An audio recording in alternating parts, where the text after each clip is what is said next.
How's it going? Grant here with Tilt Industries, and this is the Elevate Your Ride series.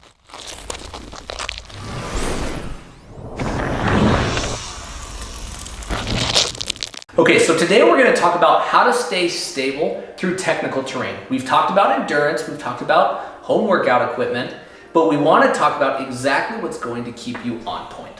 First, let's illustrate this point. Notice this video. Look at this beginner rider.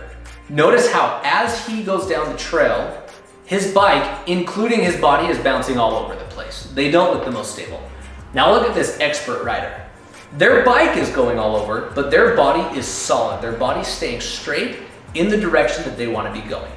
Why is that? So this goes back to what we talked about before about stability.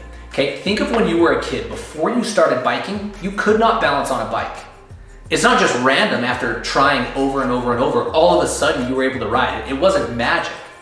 It's your agility. It's your fast twitch muscles, also known as your muscle fibers. Okay, that's what helped change that. As a little kid, as you forced yourself to keep riding down the trail, your body was being forced to use muscle fibers to keep itself up. So think of it this way. You might be thinking, well, why don't I use those all the time? Why aren't those always firing? Are they not always firing? They are. Most beginner and intermediate riders are using about 25%. Most expert or pros are using about 65 to 70% of muscle fibers. You have to train to use these fibers.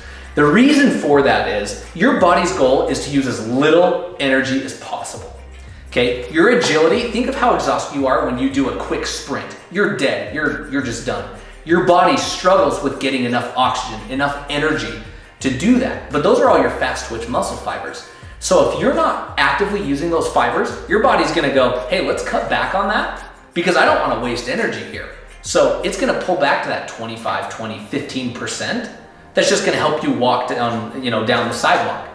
You have to really push your body to get into that, that area of riding, okay? Or that area of muscle fibers. So muscle fibers, fast twitch muscles, it's known as your agility, right?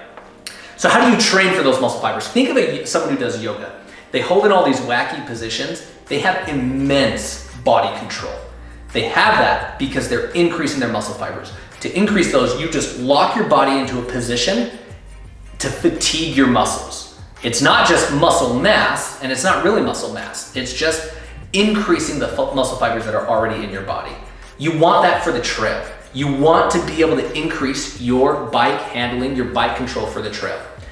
So think of it, as you find a position to use those exact muscles, such as a balance trainer. There are plenty of balance trainers you can grab. A balance trainer is going to help you fine tune as you rock back and you hold in that balanced position. You are forcing the exact muscles you are using on the trail to activate while you're on the balance trainer. So you're increasing your muscle fiber usage, your agility, your ability to not get fatigued on the downhill when you're doing a balance trainer. Because like I said, those are the exact muscles that you're using while on the trail. It's the best way to not get fatigued and to maintain that stability on the downhill. Okay, so that's how you ride stable through technical terrain. Stick around for the next episode.